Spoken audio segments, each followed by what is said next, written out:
You ever have one of those mornings where you know, deep down, the day's about to get weird?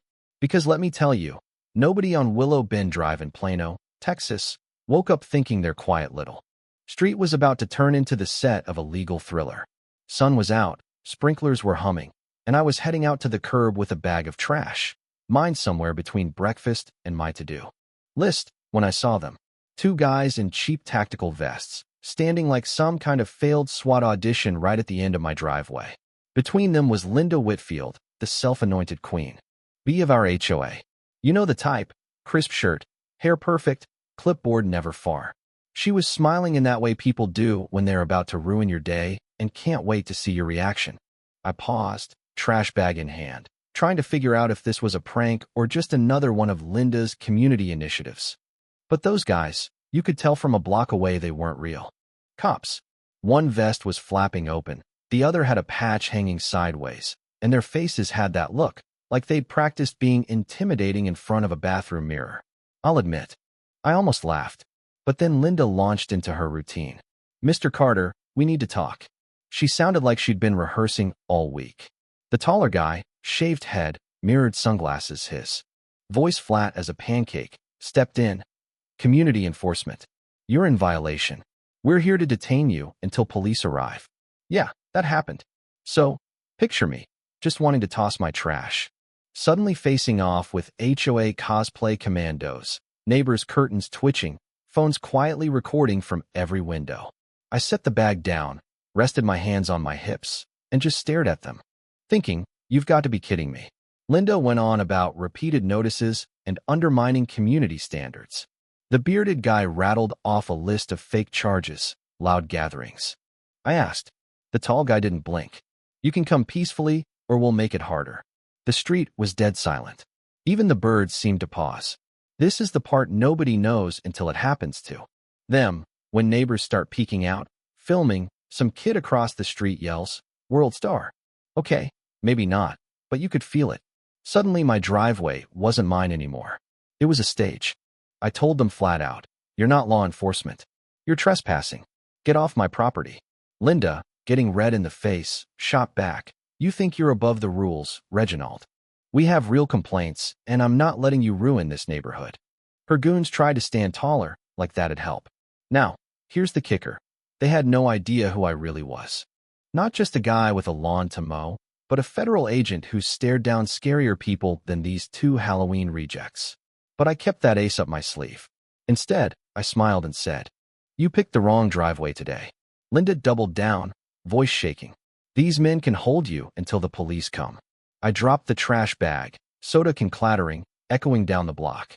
Not surrender, just a warning shot. And the crowd felt it too. More phones came out. Windows opened. A neighbor across the street whispered, "Here we go." Tall guy tried again, "You're being non-compliant. We have the right to escalate." I couldn't help myself. Escalate. You're standing here in dollar store gear, with no authority, no badge, and you're threatening me on my property? You've got 30 seconds to back off before you regret it. You know what I mean? Linda shot back with that fake moral outrage. "You ignore warnings, you ignore the HOA. People like you," she caught herself, but everyone heard it. My voice dropped. "People like me, huh? You want to finish that sentence?" Now the mood shifted. A little neighborly drama suddenly had undertones nobody wanted to touch. The bearded guy, Shaw, I'd learn later, tried to cool things off, but his partner was itching for a confrontation. "Officers, or the fake badges you bought on eBay?" I deadpanned. Their act was crumbling fast. Linda, desperate, declared, "These men are authorized to ensure compliance." That just made people angrier. Now neighbors were shouting from porches, "Leave him alone." The block was waking up. That's when the tall guy pulled out handcuffs, holding them up for show. "You're under neighborhood arrest." His voice cracked, the cuffs gleaming in the sun. Phone zoomed in. My reply? Cool as ice. "You take one more step, you're committing a felony. Impersonating an officer, unlawful restraint. That's prison time, not just HOA drama." Shaw started to panic. "Eddie, we can't cuff him. We'll get locked up ourselves." But Eddie, pride over brains, wasn't backing down. Linda shrieked, "Put him in cuffs. Show him who's boss." But the crowd had turned, booing her down. I seized the moment. "Lay a finger on me, and the real cops won't even have to ask your names. I'll walk them through every mistake you've made." My voice was steady, but you could feel the street pulse with adrenaline. Eddie hesitated. Then, like a bad movie, lunged with the cuffs. I stepped aside, twisted his arm, and before he knew it, he was cuffed and kneeling on my driveway, the cuffs he'd tried to use now holding him. The crowd exploded. Somebody yelled. He didn't even fight back. Neighbors cheered, Linda shrieked, and the cops finally rolled up, sirens blaring, red and blue washing over everything. The officers hopped out, saw the mess, and I introduced myself. Badge, credentials, the whole deal. Special Agent Reginald Carter, FBI. The man in custody assaulted me and impersonated law enforcement. They checked my badge, nodded, and led Eddie to the squad car, his bravado gone. Just sweat and regret left. Linda lost it, screaming about injustice, but the officers weren't buying it. Neighbors shouted. She set it up. Shaw broke down, confessing everything, desperate to avoid being hauled off too. As Linda was guided to the police car, her president title didn't save her, just made her fall from grace public. And me? I stood there, suddenly the center of attention, neighbors clapping softly, a few thanking me. But I didn't want applause. I wanted the lesson to stick. In the days after, videos of the whole fiasco went viral. Facebook, local news, you name it. The HOA board called an emergency meeting. By Friday, Linda was gone, replaced by someone who promised transparency and respect. A week later, there was a gathering in the park. The new president asked me to speak. I kept it simple. What happened wasn't about me or the FBI. It was about what kind of community we want. Fear only works if we let it. But stand your ground, speak up, and bullies lose their grip. As the sun set that evening, I stood at the edge of my driveway, feeling like the ground itself had changed. Not just a patch of concrete, but the place where truth beat intimidation. And if you're listening to this, maybe ask yourself, when power shows up on your street, do you meet it with silence or with truth? Because the real question isn't about who's in charge, but what kind of neighbor you want to be. If this story got you fired up, share your thoughts down below. Right, wrong, community, justice, whatever's on your mind. Because stories like this, they don't just belong in courtrooms. They happen on our block, with folks like US.so. You'd think after all that, the squad cars, the handcuffs, Linda's meltdown, the crowd watching like it was the season finale of some suburban drama, everything would just settle down, right? Well, you'd be wrong. Because let me tell you, the days that followed, they were somehow just as tense as that showdown on my driveway. I mean that evening, people were still coming by, some to say thank you, others just wanting to see if it was all real. I caught a couple of teenagers reenacting the whole thing with their bikes, one kid even. Facebook video, comments already lighting up with folks arguing about HOAs and abuse of power. You know how it is. Everyone's got an opinion when it's not their street on the line. By Monday, the entire neighborhood felt different. People who used to wave politely now wanted to talk, at the mailbox, in the grocery store, in line at the gas station. Some thanked me, others confessed. They'd always been nervous about crossing Linda, and more than one neighbor admitted, honestly, I was scared to stand up. I thought I'd be next. Funny how courage is contagious after the fact. But not everyone was happy about how things shook out. Linda still had a few loyalists, the same folks who'd spent years backing her every move, writing snippy emails, policing everyone's mailbox. Height and lawn length. They started whispering about how I'd overreacted, how maybe I'd set a bad example. I heard one guy ranting at the corner. So now it's open season on the HOA? You know what I wanted to say? Buddy, open season was the day Linda thought fake cops could run the block. But I just kept walking. The board called a special meeting. Whole place was packed.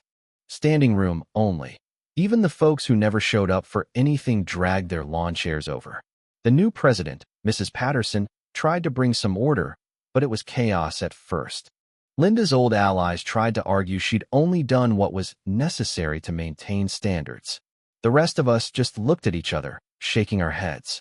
Then Shaw, yeah, the bearded guy who nearly lost his nerve on my driveway, stood up. I'll never forget his voice, shaky but clear. We were told he was a threat. Linda said the board approved it. She offered us money, promised we'd be heroes for the community. But she lied. None of it was real. I'm sorry. You could hear a pin drop after that. Even Linda, sitting in the back, just stared at the floor. The vote wasn't even close. The board removed Linda for misconduct, banned her from holding any position for at least 5 years. People clapped. A few cheered. Mrs. Patterson gave me this nod. Not just gratitude, but a little relief, like a storm had finally passed. But the story didn't stop there. For a while, every conversation in the neighborhood circled back to what happened. Some folks wanted tighter rules, others wanted to ditch the HOA altogether. There was real debate, but for the first time, it felt honest. People actually listened to each other instead of hiding behind bylaws and threats. Even the kids started a running joke, "Don't make us call Reg," every time their soccer ball hit the wrong yard. A couple of days later, I got a letter in the mailbox. No return address, just a single line on a torn notebook page. "Thank you for standing up." I was too scared, but not anymore. No signature, just that. Hit me harder than any award or handshake ever could. A week after the whole mess, we held a real neighborhood cookout, the kind we hadn't had in years. Nobody was talking about rules, just sharing food, telling stories, finally acting like neighbors instead of adversaries. Kids running wild, old-timers laughing. Even Shaw showed up with a plate of ribs and got a standing ovation. Mrs. Patterson raised a glass, said, "To standing up, to sticking together, and to never letting fear run this place again." As the sun went down, I caught Linda slipping quietly through the side gate, head down, not meeting anyone's eye. And for a split second, I almost felt sorry for her, not because she lost, but because somewhere along the way, she forgot what being part of a community really means. Maybe she thought respect came from being the loudest voice in the room or the person who hands out the most fines. But now, standing on the edge of that cookout, watching the laughter, the hugs, the sense of relief, you could feel it in the air. Real respect is earned, not demanded. So here's what I know. The truth always comes out, sometimes messier than we want, sometimes right on your front lawn with half the block watching. And yeah, it's not always easy being the one who stands up first. But if you do, you might just find out you're not as alone as you thought. And honestly, that's what sticks with me the most. Not the handcuffs, not the badge, not even the viral videos. It's that moment when good people decide enough is enough. When the quiet ones raise their voices, when the scared ones take a step forward, and when the whole street remembers what it means to have each other's backs. So, if you're still with me, let me ask, in your own life, your own street, are you waiting for someone else to make the first move?